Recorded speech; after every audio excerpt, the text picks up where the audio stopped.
경미와 김민희의 실종은 아직까지 대구 지역의 유명 미제 사건으로 남아 있습니다. 실종 당일의 정황상 차가 있던 의문의 남성을 만났다가 실종됐을 가능성이 높은 경미와 김민희. 너무나 유사한 그때 보았던 그런 많은 제가 경험했던 그 시대상으로 보면 그랬을 가능성이 너무 높아 보이고. 어떤 가능성? 그러니까 그런 업소에 유입됐을 가능성이. 실제로 지난 2002년 우리 미성년자를 유혹해 티켓 다방과 같은 유흥업소에 팔아넘기는 일당들을 취재한 적이 있습니다. 가방만 있잖아. 교복 갔죠? 교복 갔어요. 애들 가방에 여기 있어. 가방만 입고 갔어요. 여기 왔더라고. 이런다고. 당시 딸이 티켓 다방에서 일을 하고 있다는 사실을 알게 된 부모가 가까스로 딸을 구출해 왔지만 아이는 이미 업주에게 성폭행을 당한 것도 모자라 성매매 일까지 하고 있던 상황이었습니다. 어쨌건 있지만 사장이 아는 사람이래요. 그래서 사장이 돈 받아놨대요. 10만 원 그때. 저희 집에 커피 가져갔더니 커피 마시려고 부른 게 아니구나 그러니까. 1시간 끊자고. 비디오 보셨어요. 저 비디오 봤어요. 보다가 갑자기 그런 거 했어요. 그곳이 커피 대신 여정 5번의 시간을 파는 속칭 티켓 다방이라는 사실을 민지는 그때서야 알게 됐다고 했습니다. 민지와 함께 일했던 아이들이 숙소로 돌아온 것은 새벽 3시. 숙소에 남아있는 민지의 교복과 운동화를 꺼내주며 아이들은 어렵게 입을 열었습니다. 호프집 주로 호프집 시간을 나왔어요. 술만 마시고 손님 가면 나오는 거야. 그리고 개인 손님 있으면 핸드폰으로 전화하면 뭐 노래방 가자 뭐 그러면 가는 거고 밥 먹으러 가자 그럼 가. 50대 50이니? 15에서 18살까지 5대5고 7명의 종업원들은 모두 티켓 영업을 나갔고 그것은 곧 성매매로 이어졌다고 했습니다. 그러니까 사장님이 그는 애들이 쫓자고 하니까 그래서 했나 봐요. 다음 날 신고를 받은 검찰은 곧장 안산으로 수사진을 급파했습니다.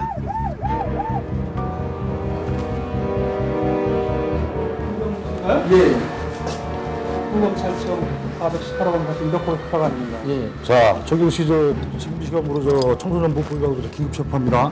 자, 변호사 선생님. 수사진이 들이닥쳤을 때 업주 문 씨는 전날 민지 부모를 잘 속여 넘겠다고 생각했는지 버젓이 영업 준비를 하고 있었습니다. 아무 일 없었다고 했잖아요. 일도 안 시켰고. 일을 안 시켰습니다. 왜 인사했다고 다들 했는데. 지금 미성년자를 그렇게 하시고도 치워주세요. 예? 사거리 받으세요, 사거리. 아저씨 막말로 뭐 미아리 같은 게 안 갑니까? 이튿날 소개업자 김 씨도 검찰에 긴급 체포됐습니다. 인터넷 채팅을 통해 만난 민지를 성폭행하고 다방에 넘겼다는 김 씨. 그는 지난해 7월 이미 청소년 성매매 혐의로 집행유예를 선고받고 풀려난 상태였습니다. 애들 만날 때 애들이 처음에 교복 입고 나왔지 않소. 그러니까 또 가다 가가지고 내가 전에 진짜 그런 마음이 없었는데 다방 숙소에 갔다 나와가지고 옷을 싹 갈아입고 나왔단 말이에요. 아 그러니까 이게 술도 먹고 그러니까 그렇게 보이더라고요 또 이상하게. 검찰청에서 다시 만난 민지와 민지 엄마는 아직도 악몽에서 깨어나지 못하고 있었습니다. 한 달 전 지방의 한 티켓 다방에서 도망쳐 나왔다는 주희와 미경이는 올해 17과 18살. 기본 2시간에 6만 원. 티켓 주문이 들어오는 것은 대부분 노래방이나 여관. 심지어 남자가 혼자서 기다리는 가정집도 있었습니다. 많이 나가면은 진짜 8번, 9번 나왔어요. 하루에. 그러니까 제가 차라리 그랬어요. 여기는 사창가랑 똑같으니까 너 차라리 3종으로 보내줘라. 뭐하러 걸어다니면서 배달하면서 뭐하러 그렇게 하냐. 너 차라리 여기나 거기나 똑같이. 주희가 다방 일을 처음 시작한 것은 3년 전. 중학교를 자퇴하고 집을 나온 주희에게 아무 조건 없이 문을 열어주는 곳은 다방뿐이었습니다. 우리 몸만 나올 거 아니에요. 집에서 나오면. 당장 필요한 걸 못 사잖아요. 선불해주는 데도 없고. 그래가지고 다방 같은 데는 선불해달라면 거의 뭐 한 10명 중에 한 9명 다 해줘. 설이 없어도. 선불 가능, 초보자 환영, 숙식 제공. 15살 가출 소녀에게 당장 이보다 더 좋은 일자리는 없을 것 같았습니다. 처음 한 달간은 단순히 커피 배달만 해도 사장님과 주방이모 모두 가족처럼 따뜻하게 대해줬습니다. 그때는 뭐 시간 나가는 얘기도 안 했고 그냥 배달만 시켰고 거의 다 막 당구장 막 상가 이런 데 있잖아요. 그런 데만 갔으니까 위험한 데 있잖아요. 그런 데는 거기 언니들이 갔었거든요. 그러니까 저희는 몰랐죠 그런 거를. 그런데 배달만 하는 아가씨와 티켓 영업을 나가는 아가씨의 차이가 무엇인지 알게 된 것은 첫 달 월급을 계산해 본 다음이었습니다. 근데 선불이 안 까져요. 그래서 이자 물고 영업비 맞고 벌면 뭐예요? 그 1시간 지각하면 3만 원 까지고 뭐 하루 안 나가면 3, 4일 일한 거는 그냥 다 날라가 버리고 그러니까 돈이 안 벌리고 계속 빚만 드는 거예요. 한 달 수입의 반을 업주가 먼저 떼어놓고 재료비, 기름값, 숙소비의 지각비 그리고 선물금의 이자까지 제하고 나니 남는 돈이 없었습니다. 받을 월급이 없으니 가부를 해야 했고 그렇게 조금씩 는 빚이 어느새 450만 원.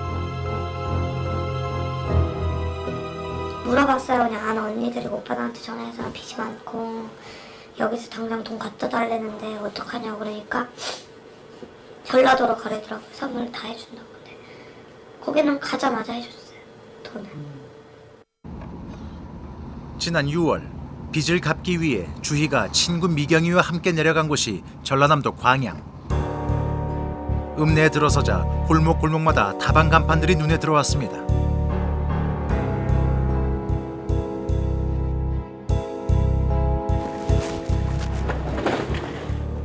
여기 커피 마신 데 아니에요?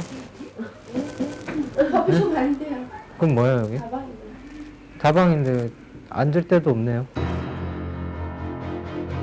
테이블 없이 배달만 전문으로 하는 다방에선 여종업원들을 쉴 새 없이 봉고차로 실어 나르고 있었습니다.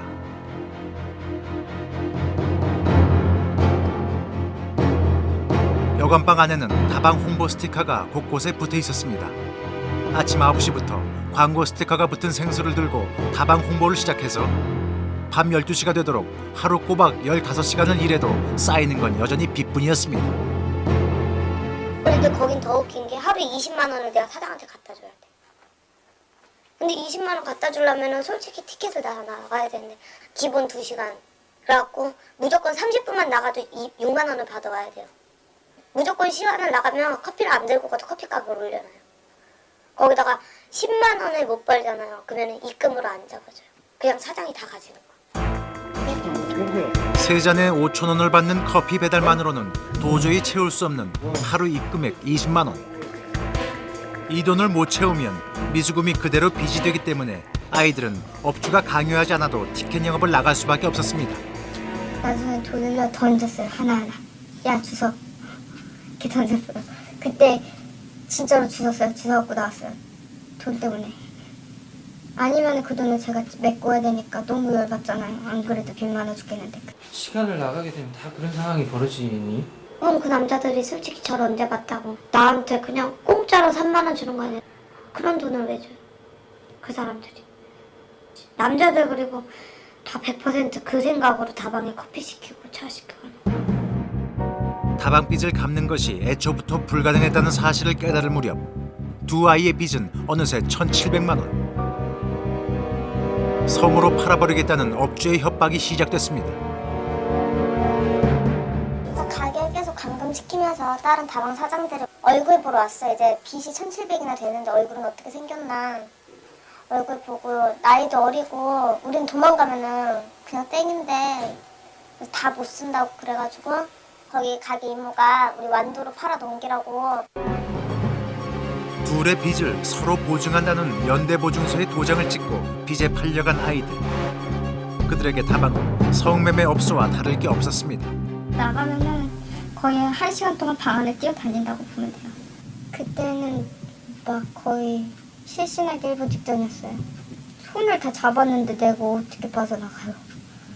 그래 그때 정말 많이 울었고 그때 집에 가고 싶었고. 더 웃길 때는요. 처음에는 솔직히 처음 모르는 남자를 자고 그러면 맨날 눈물 나고 그러거든요. 근데 그게 한 5개월, 6개월 이렇게 계속 지나면 당연한 일처럼. 언제 또 어디로 팔려갈지 모르는 빚의 노예. 창살 없는 감옥에 갇혀 커피 한 잔에 웃음을 팔고 성을 팔아야 했던 미경이와 주인은 이제 겨우 17, 18살입니다. 일기장에 도와주세요라고 써놨던 당시 피해자처럼 혹시 경미와 김인희도 누군가에 의해 원치 않는 곳으로 끌려갔던 건 아닐까?